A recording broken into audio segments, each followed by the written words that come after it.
which one's Dick. Oh, I'm Chunky, you're the, what's he called, the Goonies? Don't call me Sloth. You're Sloth, I'm Chunky, Sloth. Right, I'm going to start now before this is going to go very wrong. It's going to go terrible. Okay, this is Ringwalk Media in association with Redline Specialist Cars, Highland Whisky Clan and the Glovebox Management. I don't know what I've done to deserve this, but we've got Jack Massey and Mr. Billy Deniz back from Canada eating cheesecake. How are you, boys? You've been on a diet over there because you don't look like it, mate. I've been eating fine, pal, don't worry about me. He told me do you know what, I'm going to hit it hard, I'm going to hit a diet dead hard over in Canada. Yeah, have you not seen his social media? He's come back looking like that. Like that guy off TikTok. That shibbity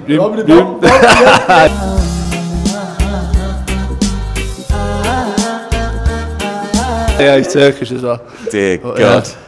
You're going to have to, if you talk to each other, you're going to have to keep the microphone back and forth. Fuck me, here we go. Anyway, Mr. Massey, nice to see you, sir. You too, mate. You've been hiding away in the gym, getting yourself all straight, keeping your eyes open and ears open for a date, hopefully. Been ticking over for 10 years.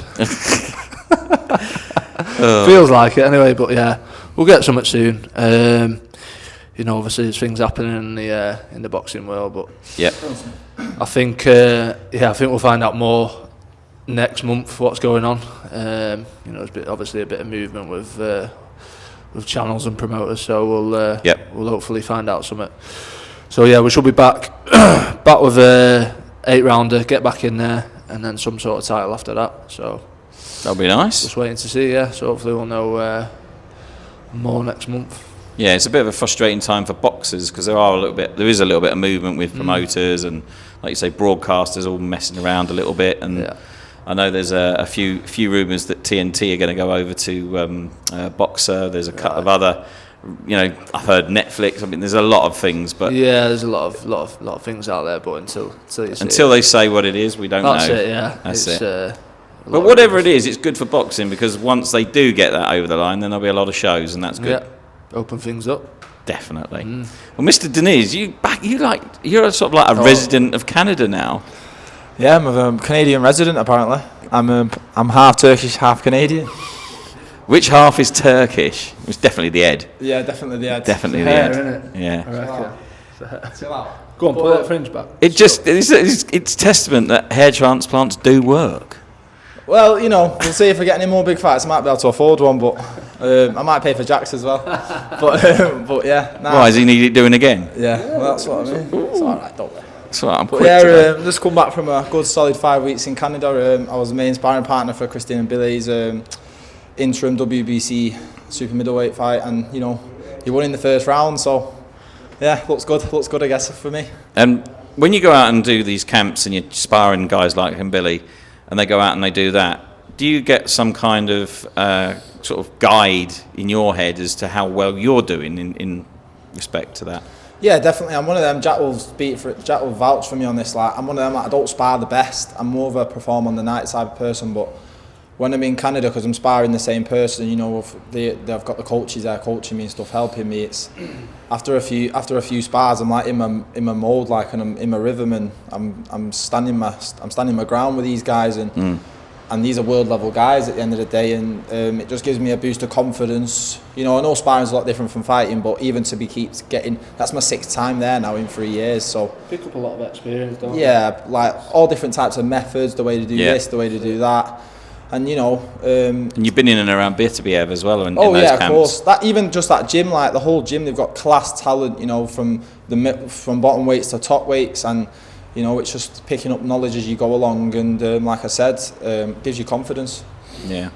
Well, let's hope that we get to see you back out soon, because getting that confidence and getting that sort of experience is great, but you need to then put it into practice, don't you? You've got a date? Yeah, definitely. I've got a date now, getting there, Jack. Come on. Go on, mate. 24th of July on Kevin's show on Oldham. Kevin didn't really want me to go on an Oldham show. Headline. Yeah, headlining. Yeah, I know I'm headlining. Headlining. I don't mean anything to me. It's a fight at the end of the day. Every fight's the same, but you watch him on the night, he'll be bigging it up. Yeah, on the night you got to big it up. But yeah, so hopefully something comes off big in September or open, and I just didn't want to wait. I haven't fought since January. Yeah. I was supposed to go on another show, but it fell through. That's why I went over to Canada. The opportunity comes, so I thought I might as well. Yeah. So, but yeah, 24th of July, 4 weeks, feeling good, especially straight off a big camp like that. you know, I'm already fit. I just need to get the weight down and focus on an opponent and get a game plan in place. Jack, what's it like for you guys here? Because you're all doing so well. You're getting all this experience. You're winning belts. You're putting really good performances in. And then it's really tough to get another fight because no one wants to fight you because you're that good. How frustrating is it as a boxer when you get to the levels where you are, and to respect Billy as well? I think that's the hardest thing about boxing. I think the hardest thing about boxing is getting fights. But it's always been the same. It's been the same from the start. And I was looking through my record a few months ago, and I was looking, and I think I've only had 3 fights in 1 year once.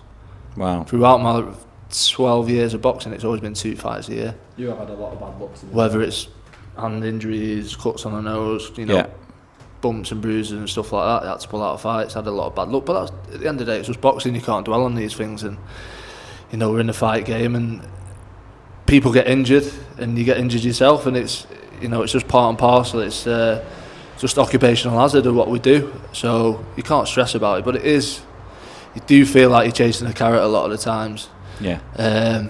But, you know, it always comes good in the end, you know. Probably the toughest time was, you know, a few years ago, and then out of nowhere the Parker fight came. After that, I got a run out in Liverpool, first round knockout on Sky. It was a good one, that. And then it was the Chamberlain fight, picked up European and Commonwealth, and then I was into a world title fight. So things just changed massively in the boxing game. And sometimes you see lads fall off and they retire and they give up, but you know, you never know. If you're always gonna, if you stick around and you train and you're in the gym, you stay fit, you're always going to get that opportunity, I think. Yeah. Well, it's good to see that some of the lads in the gym, you know, don't give him the like. It's good to see that some of the lads in the gym are getting opportunities, you know, in their early parts of their careers. They're getting out on the shows. Mikey in particular is doing really, really well. Yeah, definitely. Nice to see Clark back out again. He's now creeping up there 8-9 fights. Yeah. All these guys are sort of learning from you and people in and around, like, you know, Natasha and Paul, who have been in the gym in the last sort of year or so.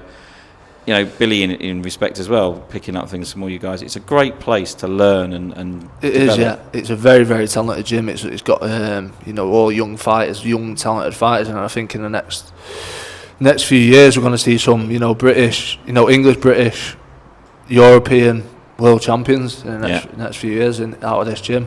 And it's good to see. It's like that next, you know, when Joe had the Gallagher's gym, you know, when it was your Crawlers, your Quiggs, you know, your Sashas, and that when it was booming. I think now it's like, it's going to be like that in the next few years. I think you're going to get some the new breed. That's it, the new ones coming along. So it's it's good to see. It's exciting, and it's good to be a part of that. And it's good to be.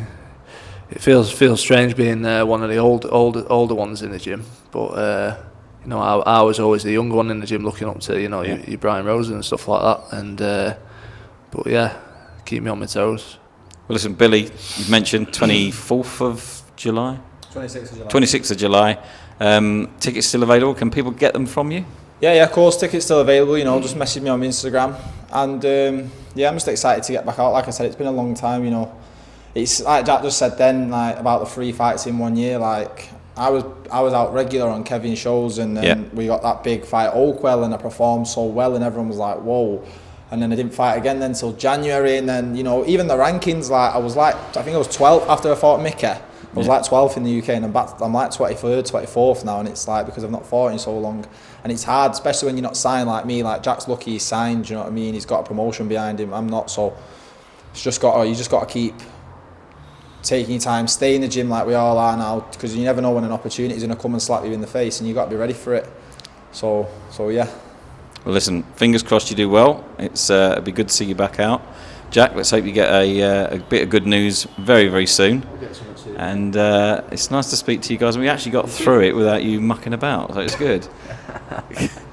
Boys, thanks very much. All the best. Cheers, Jonathan. Nice one, mate.